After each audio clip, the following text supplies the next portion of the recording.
কৃতজ্ঞতা জানাচ্ছি পুরো বিএনপি সহ অঙ্গ সংগঠনের সকল পক্ষ থেকে। এখন আপনাদের সামনে বক্তব্য রাখবেন গণপ্রজাতন্ত্রী বাংলাদেশ সরকারের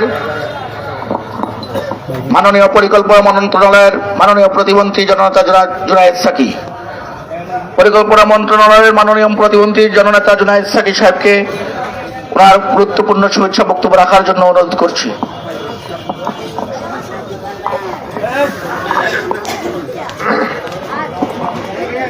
সম্মানিত বিএনপির উপজেলা সভাপতি জনাব মেহেদী হাসান পলাশ, সাধারণ সম্পাদক জনাব একে এম মুসা ভাই, আমাদের সব সিনিয়র নেতৃবৃন্দ যাদের নাম ইতিমধ্যে আপনারা শুনেছেন। আমি এখন নাম বলতে গেলে আজানের আগে আর দুইটা কথা যেটা বলা দরকার আপনাদের সামনে সেটা বলা যাবে না। তো জেলা এবং উপজেলার নেতৃবৃন্দ, বিভিন্ন বিএনপির যে অঙ্গ সংগঠন তাদের নেতৃবৃন্দ এবং বিভিন্ন ইউনিয়ন নেতৃবৃন্দ, প্রত্যেকের প্রতি আমি আমার সালাম জানাই, শুভেচ্ছা জানাই, আসসালামু আলাইকুম।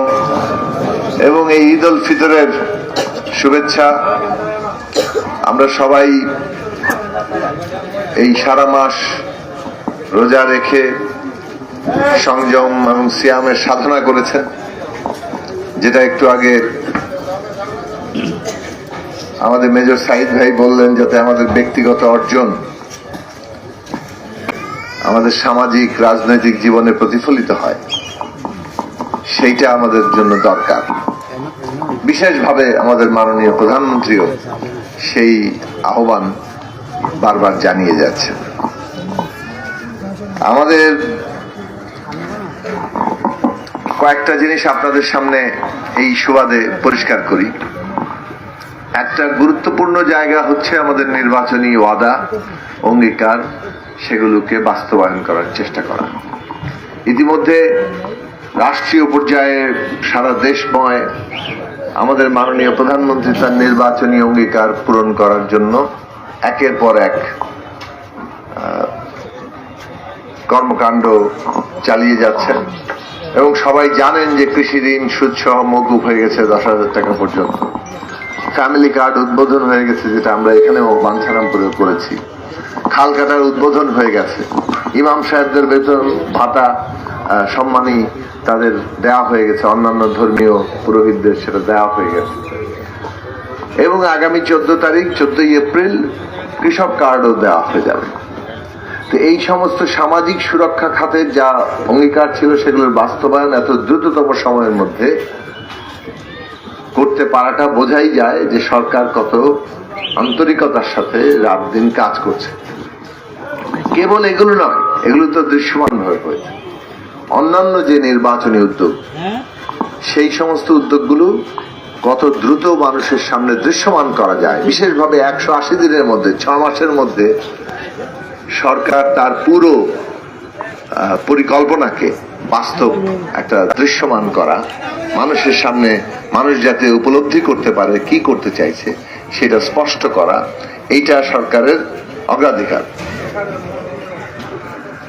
এবং সেটা করা হচ্ছে, যার ফলে আমাদের যারা এখন দায়িত্বপ্রাপ্ত ব্যক্তি, সেটা মন্ত্রিসভায় হোক অন্যান্য জায়গাতে হোক, সবাই কিন্তু ব্যাপকভাবে কাজের মধ্যে আছে।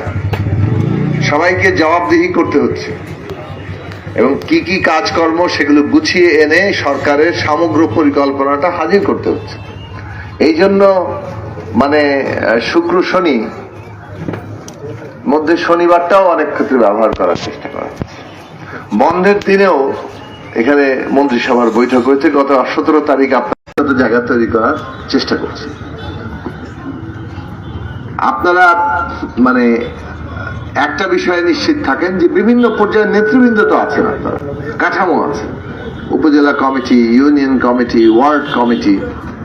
এই কাঠামোগুলোতে নেতৃবৃন্দ যদি নেতৃত্বের মাধ্যমে কোনো বিষয় তুলে ধরেন, তাহলে আমার জন্য সুবিধা হয়।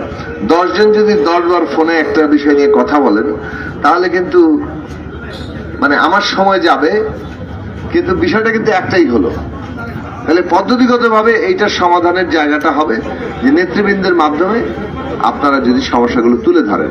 আরেকটা পদ্ধতি আছে, যে যা বলতে চান সেইটা আপনারা সাদা কাগজে লিখেন এবং নাম সহ আমাকে পাঠিয়ে দেওয়ার চেষ্টা করবেন। সেটা নেতৃবৃন্দের মানে ফরওয়ার্ডিং সহ দিতে পারেন, সরাসরি দিতে পারেন। তাতে ওই সমস্যাটা নিয়ে দেখার মতো সময় আমি আর আলাদা করে বরাদ্দ করা যাচ্ছে। টেলিফোনে আপনি একটা সমস্যার কথা বলে দিলেন, সেইটা মনে রাখা একজন ব্যক্তির পক্ষে, এটা যদি মনে করেন, আপনি আমার আসনে নিজেকে জাস্ট কল্পনা করেন প্রতিদিন 150 ফোন থেকে 200 ফোন আসে, সেটা কি সম্ভব যে আপনার কথাও বলা কিংবা ওই সব জিনিসগুলো মনে রাখা? তো যেহেতু একটু পরেই আজান দিবে, আমি আর কথা না বাড়াই। আপনারা যদি সমস্যা আমাকে জানাতে চান, সেটা লিডারশিপের সাথে আলোচনা করেন, নেতৃবৃন্দের মাধ্যমে জানাতে পারেন, নেতৃবৃন্দের লিখিতভাবে জানাতে পারেন, ফরওয়ার্ডিং সহ জানাতে পারেন। আপনাদের সাথে আমি যোগাযোগ করার যে ব্যাপার, সেইটা বাঞ্ছারামপুর এসে যা যোগাযোগ, সেটাও আমি আগামী 1 সপ্তাহের মধ্যে জানিয়ে দিতে পারবো যে আমি কিভাবে বাঞ্ছারামপুরে আসছি। 2 নম্বর হচ্ছে ঢাকায় আপনারা কিভাবে আমার সাথে যোগাযোগ দেখা সাক্ষাৎ করতে পারেন। টেলিফোন ধরার ব্যাপারেও সব টেলিফোন জবাব ফেরত দেওয়া, মানে ধরেন রাত্রেবেলা আমি যদি রাত্রে 11টায় শুরু করি, আপনারা এতক্ষণ জেগে থাকেন না সবাই, রাত্রে 12টা 1টা একজনকে ফোন ব্যাক করাটাও মুশকিল। তো এই বিষয়টার কি সমাধান আমি এখনো বুঝে পাইনি। আমি এটা আপনাদের নেতৃবৃন্দের কাছে দিয়ে দিলাম যে এটার সমাধানটা কি হবে আপনারা বুঝবেন, কিন্তু চেষ্টা করব যতটা ধরার। এবং আপনারাও ফোন যখন বিশেষভাবে জরুরি ক্ষেত্রে প্রয়োজন হবে, সেই ক্ষেত্রে যদি ফোনটা দেন তাহলে হচ্ছে ফোন ধরার হার বাড়বে। না হলে যেটা হবে যে যত বেশি ফোন তত, এখন অফিসে কাজ করতেও তো হবে। এখন এইটা তো আপনাদেরও দায় নিতে হবে, আপনারা তো মন্ত্রিসভায় পাঠিয়ে দিয়েছেন, এখন আমার ওখানে 9টা থেকে 5টা পর্যন্ত কাজ করতে হচ্ছে। এই কারণে টেলিফোনের একটা ফোন ধরলে তার আপনি ফাইল পড়তে পারবেন না। এটা একটু আপনাদের বিবেচনার জন্য অনুরোধ করব যে এই বিষয়টা একটু ক্ষমা সুন্দর দৃষ্টিতে দেখবেন, যে সবসময় যদি ফোন ধরতে নাও পারি এবং ফোন ব্যাকও করতে না পারি, চেষ্টা করি আমি নিজের দিকে তাকাই, সিরিয়াল যে লাল হয়ে আছে অনেকগুলো রাতে যখন পাই, আমার নিজের কাছে খুব খারাপ লাগে যে এনারা আশা করতেছেন ফোনটা আমি ব্যাক করব, কিন্তু ওই গভীর রাতে আর ফোন ব্যাক করা, রাত 2টার সময় নিশ্চয়ই আপনাদেরকে, বিশেষত গ্রাম এলাকায় ওই সময় মানুষকে ঘুম থেকে জাগিয়ে তো ফোন তোলা যায় না। তো আমার বিষয়টাও একটু আপনাদের বিবেচনায় রাখার জন্য অনুরোধ করছি।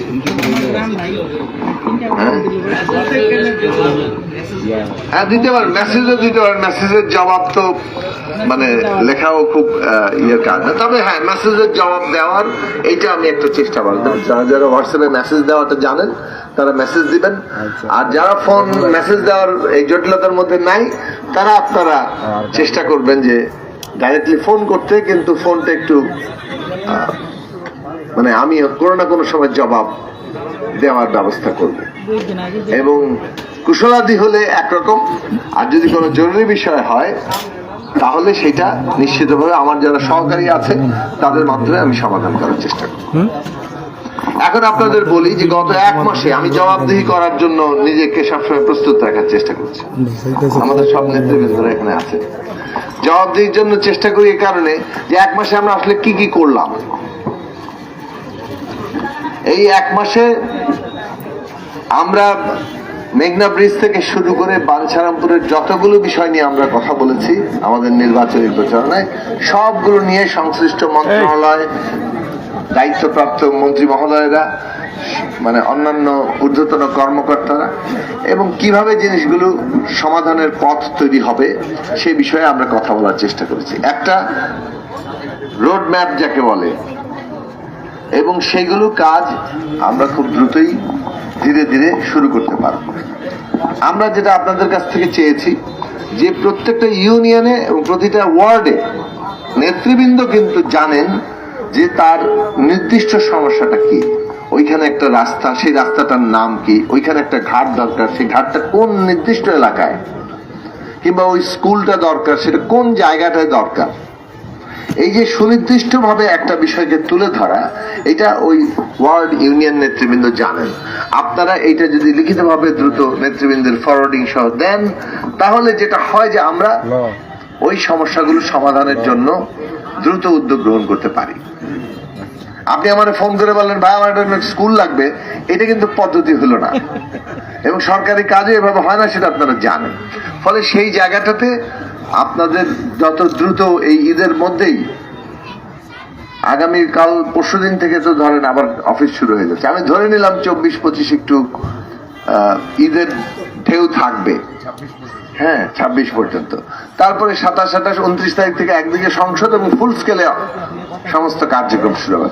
আপনাদের এই 28 তারিখের মধ্যে আপনারা সমস্ত বিষয়গুলো যা যা আমরা বলেছি আপনারা সবাই জানেন, আমাদের বক্তব্য খুব স্পষ্ট ছিল, এবং সেই বিষয়গুলো নিয়ে আপনারা আপনাদের সুনির্দিষ্ট তথ্যগুলো যদি দেন, সেইটা আমাদের জন্য কাজ করার ক্ষেত্রে সুবিধা হবে। আমরা নেতৃবৃন্দকে সাথে নিয়ে কত দ্রুত বাঞ্ছারামপুরবাসীর সমস্যাগুলো সমাধান করতে পারি সেই চেষ্টাটা করব।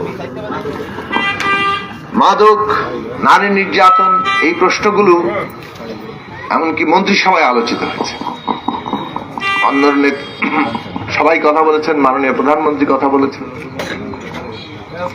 এবং এই মাদক সমস্যার বিষয়ে যেমন পদক্ষেপ নেওয়া হবে, নারী নির্যাতনের, ধর্ষণের ব্যাপারে পদক্ষেপ নেওয়া হবে। এটা সরকারের নীতি। এখন জিরো টলারেন্স কথাগুলো একটু চটকদারি, ফলাফল চাই সরাসরি ব্যাপার, যে এই মাদক নিয়ন্ত্রণের আওয়াজ কেবল না, মাদক সত্যিকার অর্থে নিয়ন্ত্রণ হলো কিনা, মাদকের ব্যাপারে কি অগ্রগতি হলো, এবং খুব দ্রুতই পুলিশ কর্তৃপক্ষকে, আইন শৃঙ্খলা বাহিনী, প্রশাসন সহ প্রত্যেককে জবাবদিহি করতে হবে যে এলাকায় মাদকের নিয়ন্ত্রণটা হয়েছে কিনা। এটা কেবলমাত্র আর কিন্তু এরকম থাকবে না যে মাদকের নিয়ন্ত্রণের ব্যাপারে আমরা একটা বক্তৃতা দিয়ে গেলাম। তাদের জবাবদিহি করতে হবে মাদক নিয়ন্ত্রণ কতটুকু হলো কি হলো না। নারী নির্যাতন, ধর্ষণ, এই ধরনের প্রত্যেকটির বিচার কিংবা আমাদের যে পদক্ষেপ সেটা কি হলো। তবে সাথে আমরা এটাও আলোচনা করেছি, যে কথাটা আমরা বারবার আমাদের সবার সমাবেশগুলো বলেছি, যে আমাদেরকে একটা সামাজিক প্রতিরোধ গড়ে তুলতে হবে।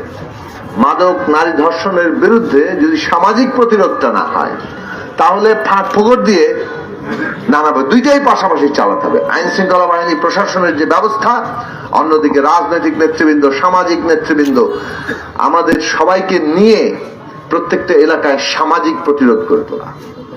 আসেন আমরা উদ্যোগ গ্রহণ করব। বাঞ্ছারামপুরে অন্তত উদাহরণ তৈরি করি, আমরা প্রতিটি ইউনিয়নে মাদক এবং নারী ধর্ষণের বিরুদ্ধে সামাজিক সমাবেশ তৈরি করব।